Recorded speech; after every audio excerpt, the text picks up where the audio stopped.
Hello and welcome. आप देख रहे हैं आपके शेयर हमारी राय। ये प्रोग्राम आप ही के लिए बना है जहां आप अपने सवालों के जवाब पाते हैं हमारे एक्सपर्ट से। और आज के हमारे एक्सपर्ट हैं mister Yogesh Nanda, he is partner profit edge academy. Yogesh ji, आपका बहुत बहुत स्वागत है कार्यक्रम में। Thank you so much ma'am. पहले एक नज़र डालते हैं मार्केट्स पे। एक बार फिर बाजार नीचे खिसक चुका है। आज 12 बजे से देखें तो बहुत सारा उठापटक हम देख चुके हैं। 24,600 के ऊपर का बाजार एक बार आ चुका था, लेकिन एक बार फिर अब सिर्फ 19 अंकों की रिकवरी और या हरा निशान जो है वो निफ्टी में देखने को मिल रहा है। बैंक निफ्टी अब लाल निशान में कामकाज करते हुए, मिड कैप इंडेक्स भी लाल निशान में खिसक चुका है।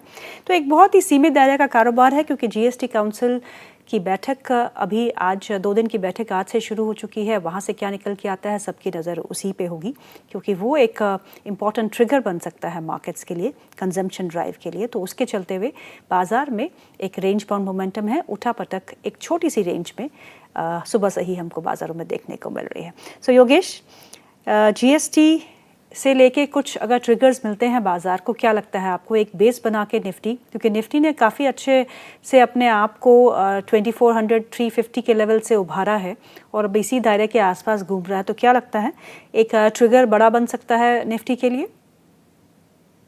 सो अगर मार्केट स्ट्रक्चर की बात करें, जो हमने बॉटम बनाया था समवेयर इन जून, वहां से एक अच्छा रिकवरी आया था मार्केट में। But again there are so much uncertainty. एक टैरिफ को लेके जो अनसर्टेनिटी थी, 50% टैरिफ ऑलरेडी लग चुका है। Second thing, GST council meet चल रही है, वहां से जो भी रूमर्स आ रही है दैट ये सेक्टर में कुछ आ सकता है। सो जो स्ट्रेंथ भी जो हमें दिख रही है वो उन्हीं सेक्टर में देखने मिली, जैसे ऑटो हो गया, टायर सेक्टर हो गया, एफएमसीजी सेक्टर हो गया, जो डायरेक्टली लिंक्ड है जीएसटी से। सो यस, एक इंपॉर्टेंट इवेंट अपडेट 2 दिन में हमें मिल जाएगा। उसके बाद market is getting ready for some move. Inherent structure थोड़ा वीक लग रहा है, बिकॉज निफ्टी एक इंपॉर्टेंट सपोर्ट लेवल पे which is 24,350 level, and bank Nifty also एक इंपॉर्टेंट सपोर्ट पे है। सो यहां से अगर हम बात करें, ऑब्वियसली स्टॉक स्पेसिफिक हमें एक मिल रहा है, जैसे कुछ मोमेंटम हमने अगर राइट कैच किया तो यस, वहां पे एक प्रॉफिट मिल रहा है। बट ओवरऑल स्ट्रक्चर मार्केट का उतना ग्रेट नहीं है। सो एनी व्यू कुछ मेजर लेना है तो एक जीएसटी काउंसिल मीट के बाद एक डायरेक्शन हमें शायद मिल जाए जो साइड मार्केट ब्रेक करे। ओके, चलिए सवाल जवाब का सिलसिला हम शुरू करते हैं। हमारे फर्स्ट व्यूअर है अविनाश जैन। बोलते हैं उनके पास आईओएल केमिकल्स के शेयर है, IOL chemicals and pharmaceuticals. 100 shares उनके पास है और 100 के प्राइस पे खरीदा है। वो आपसे जानना चाहते हैं कि इस स्टॉक में क्या करना चाहिए। सो मार्केट में इतनी उठापटक हो गई, बट ये स्टॉक काफी रेजिलिएंट है इवन इन दिस फॉल में। यहाँ पर ये स्टॉक मुझे एक रेंज में लग रहा है, जो 60 से लेके 108 का एक रेंज बना है, which is running from since 2022।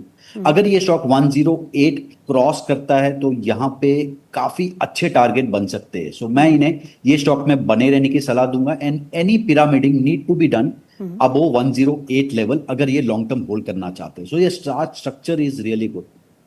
Okay, Kamlesh का सवाल है, वो पूछते हैं 2 स्टॉक्स पे। एक है स्किपर लिमिटेड और दूसरा है एचएएल, हिंदुस्तान एरोनॉटिक्स। दोनों ही स्टॉक्स पे इनका लॉन्ग टर्म के लिए बाइंग लेवल्स क्या हो सकती है?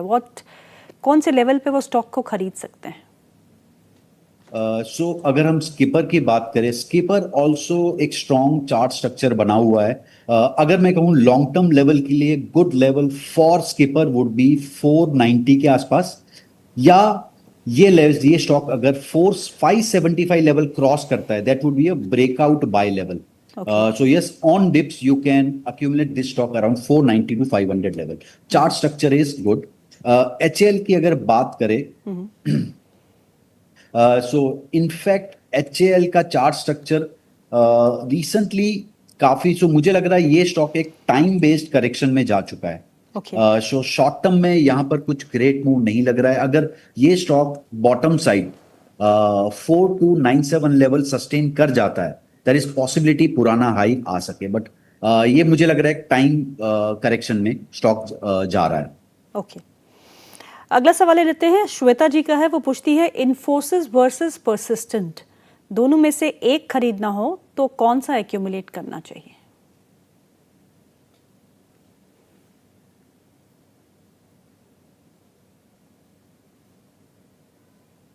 तो safety wise obviously Infosys large cap company है, बड़ी कंपनी है, so Infosys would be any day better. But अगर यहाँ से हम लोग आईटी बीटा की बात करें तो परसिस्टेंट वहां पे काफी अच्छा परफॉर्म करता है। एंड एक स्टडी मैंने रिसेंटली किया था दैट निफ्टी आईटी टू नास्डेक का जो रेशियो है दैट इज 2020 के लो पे चल रहा है। Okay. सो यहाँ से आईटी सेक्टर में एक रिकवरी आ सकता है। So I prefer persistent as compare to Nifty. Okay Shweta ji का ही एक और सवाल है, उनको विक्रम इंजीनियरिंग का आईपीओ में अलॉटमेंट नहीं हुआ है। I don't know if you are tracking और नॉट। आईपीओ ट्रैक करते हैं आप योगेश? यस, मैं आईपीओ ट्रैक करता हूँ। तो वो पूछती हैं उनको अलॉटमेंट नहीं हुई है तो क्या वो करंट लेवल्स पे खरीद सकती हैं? सो इनफैक्ट कैसा होता है आईपीओ स्टॉक्स में, it's very difficult to say because there is no historical data Correct. To tell you that whether ये स्टॉक ये लेवल पे बाय किया जा सकता है नहीं। बट एक थियरी है जो मैं कंसिस्टेंटली फॉलो करता हूँ, today is the first day of the listing. So अगर ये स्टॉक मुझे लेना होगा तो मैं ऑब्वियसली कोई स्ट्रेंथ में लूंगा जब स्टॉक आइदर 102 का लेवल क्रॉस करे which is today's high. So listing day के हाई के ऊपर हम लोग बाय कर सकते हैं with listing day low as a stop loss. So ये एक थियरी कर सकते हैं, otherwise it's difficult to say whether this level is right और not for the stock. Okay got it. और वैसे भी ये माना जाता है, मैंने आस्था जो हेम सिक्योरिटीज से है उनसे बात की थी तो उन्होंने कहा था कि ये फेयरली वैल्यूड है, ज़्यादा लिस्टिंग प्रीमियम की हमको गुंजाइश नहीं लगती है। बिल्कुल वैसा ही हुआ। I think it's listed at 2 to 3% premium which is okay, decent enough, क्योंकि वैल्यूएशंस जो है जो उनको प्राइस बैंड रखा था वो कंपनी को फेयरली वैल्यू कर रहा था। The valuations way reflecting nicely in the price. तो उनका मानना था कि अभी रुक के उसके बाद जब 4-5 दिन हो जाते हैं और सब दिनों स्टॉक सेटल हो जाता है और अगर आपको खरीदना भी हो तो अपने फाइनेंशियल एडवाइजर से पूछ के आप खरीद सकते हैं, लेकिन let the stock settle first and then you can take a call on that. अगला सवाल जो है वो है सवाल ही खो दिया हमने। ओके सुनील कुमार का सवाल है, वो पूछते हैं धानी सर्विसेज के बारे में। धानी सर्विसेज उनके पास 1000 शेयर है जो उन्होंने 62 रुपये में लिए हैं और आज ये स्टॉक जो है वो 66 रुपीज़ के पास आसपास कामकाज कर रहा है। तो आपकी क्या राय होगी इस पे? सो दानी सर्विसेज का अगर लॉन्ग टर्म चार्ट देखें ये स्टॉक टॉप से काफी करेक्ट हुआ है, बट करंटली लास्ट 2 इयर्स में स्टॉक एक चैनल फॉर्म कर रहा है एंड ऑलमोस्ट यहाँ पे चैनल बॉटम के पास है। सो ये स्टॉक में मैं विथ 55 और 54 का स्टॉप लॉस मैं बने रहने की सलाह दूंगा। देयर इज पॉसिबिलिटी अगर चैनल टॉप तक भी जाता है इसके टारगेट काफी अच्छे हो सकते हैं। सो यस, विथ 54 का stop loss this stock is in hold now. Okay अगला सवाल जो है वो है प्रिंस गुजरात से हमें लिखते हैं। इंडस टावर है उनके पास 50 क्वांटिटी एट 156 और आज इंडस टावर में ये भी खबर थी कि द कंपनी प्लान्स टू फोरे इनटू अफ्रीकन मार्केट्स नाउ और नाइजीरिया, युगांडा, ज़ाम्बिया में अपने जो है वो कामकाज एक्सपैंड करना जा रहा है और स्टॉक आज नीचे है, करीब 2.5% नीचे इस समय कामकाज कर रहे हैं, लेकिन 322 का लेवल है और इनकी खरीद जो है वो है 156। तो आपका नजरिया क्या बन रहा है? सो एज सच अगर ये चार्ट का स्ट्रक्चर देखे, इशू क्या है ये चार्ट में दैट स्टॉक 320 लेवल पे सिंस 2000 मई 24 ट्रेड कर रहा है और अगर ये लेवल ब्रेक होता है, सो मैं ये स्टॉक 305 का अगर लेवल ब्रेक होगा तो यहाँ पे व्यू बेरिश हो जाएगा। सो अगर इन्हें होल्ड करना है 305 would be the stop loss level, but chart structure उतना ग्रेट नहीं लग रहा है मुझे। ओके अगला सवाल है, नाम नहीं लिखा, थर्मैक्स पे। वो पूछते हैं थर्मैक्स में लॉन्ग टर्म के लिए बाइंग लेवल क्या हो सकते हैं? सो थर्मैक्स अगर हम लोग लॉन्ग टर्म चार्ट की बात करें, current level could be the buying level because एक ये जो सपोर्ट है 2 अक्टूबर 2023 से चल रहा है। बीच में स्टॉक में थोड़ा मोमेंटम भी स्टार्ट हुआ था but again fizzle out, so maybe ये टाइम करेक्शन में है, but I think this level would be a good level to bye.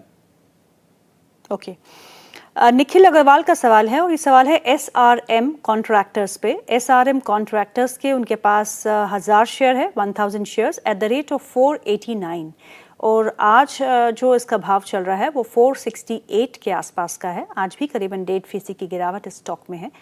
आपकी राय क्या होगी?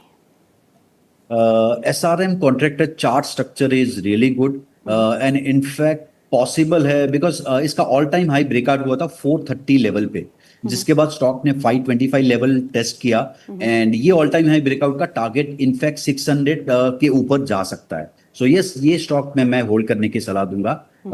This could be a decent stock. एक और स्टॉक इन्होंने मेंशन किया है ग्लोबल हेल्थ। ग्लोबल हेल्थ के उनके पास 100 शेयर्स है 1393 के रेट पे। तो आपसे जानना चाहते हैं मीडियम टर्म के लिए ये स्टॉक कैसा रहेगा, और आज जो इसका भाव है वो है 1422। ये sitting on profits. So yes, in fact ये जो सेक्टर है फुल सेक्टर एक डिसेंट लग रहा है। इनफैक्ट अगर ग्लोबल हेल्थ की बात करें, स्टॉक 2024 फेब से एक लेवल है 1520 लेवल, जिसपे मल्टीपल टाइम रेजिस्टेंस लिया है एंड यहाँ पर एक राउंडिंग बॉटम पैटर्न बनते हुए दिख रहा है, जिसका ब्रेकआउट रहेगा 1520 के ऊपर। तो अगर ये लेवल क्रॉस होता है, this could turn out to be a good chart and good अच्छे टारगेट आ सकते हैं। And second thing, even when in a bad market अगर कोई स्टॉक ऑल टाइम हाई पे या 52 वीक हाई पे ट्रेड कर रहा है, that means there is a genuine strength and genuine buyers in that stock. So yes, ये stock hold करना, इवन इनफैक्ट 1520 के ऊपर और ऐड करने की मैं सलाह दूंगा। आज मेटल स्टॉक्स में काफ़ी अच्छा रुझान देखने को मिल रहा है। टाटा स्टील डे हाई पे कामकाज कर रहा है और 5.5% का इजाफा टाटा स्टील में है। JSW स्टील 3% ऊपर कामकाज करते हुए, हिंडाल्को में 2.5% का इजाफा देखने को मिल रहा है। और अगर हम सेल और नैल्को को भी देखें तो सेल भी करीबन 3% ऊपर, 4% ऊपर कामकाज करते हुए, और नैल्को में भी करीबन 3% का इजाफा है। तो मेटल आज काफ़ी अच्छा प्रदर्शन दिखाते हुए, एक जो ट्रिगर मेटल के लिए हो सकता है वो ये है कि डॉलर में वीकनेस काफ़ी देखने को मिल रही है और ट्रेजरी की यील्ड जो है वो US मार्केट में ही नहीं बट देश विदेश के बाज़ारों में यील्ड जो है बॉन्ड्स की वो ऊपर की तरफ जाना फिर से शुरू हो चुकी है, जो संकेत देता है कि इकोनॉमी में कहीं ना कहीं इम्बैलेंस जो है ग्लोबली देखने को मिल रहा है। तो उसके चलते हुए मेटल्स को थोड़ा बहुत सहारा मिल रहा है और GST में भी बदलाव होगा तो सीमेंट भी स्लैब जो है उसमें बदलाव होने की उम्मीद है। और ये भी माना जा रहा है कि गवर्नमेंट की स्पेंडिंग जो है वो सेकेंड हाफ में बढ़ सकती है इकोनॉमी को सपोर्ट करने के लिए, और मेटल सीमेंट जैसे क्षेत्र जो है वो बेनिफिशियरी रहेंगे। तो आपको मेटल स्पेस में क्या पसंद है योगेश? सो इनफैक्ट अगर हम सेक्टर्स की बात करें, जो दो स्ट्रॉन्ग सेक्टर जो अभी लग रहे हैं are metal and FMCG। In fact auto was one of the sector जो हमने लास्ट जो सेशन था हमारा वहां पे डिस्कस किया था, जो ऑलरेडी GST कट के चलते काफी ऊपर जा चुका है। तो yes, metal is the second sector where I am looking at. यहाँ पे मेरे दो स्टॉक मेरे रडार पे रहेंगे, JSW steel and Hindalco. So these two stocks I like from here. Okay, large caps को ही आप देख रहे हैं इस समय बिकॉज द मार्केट का माहौल बहुत कॉशियस अप्रोच के साथ है। करेक्ट। अगला स्टॉक है JM फाइनेंशियल। KJ है जिन्होंने अपना क्वेश्चन भेजा है, नाम पूरा नहीं लिखा। 73 के प्राइस पे उन्होंने एक्यूमुलेट किया है, 50 क्वांटिटी है, लॉन्ग टर्म के लिए रख सकते हैं, 5 साल उन्होंने मेंशन किया है। आपकी राय क्या होगी? यस, मैं कहना चाहूंगा ब्लाइंड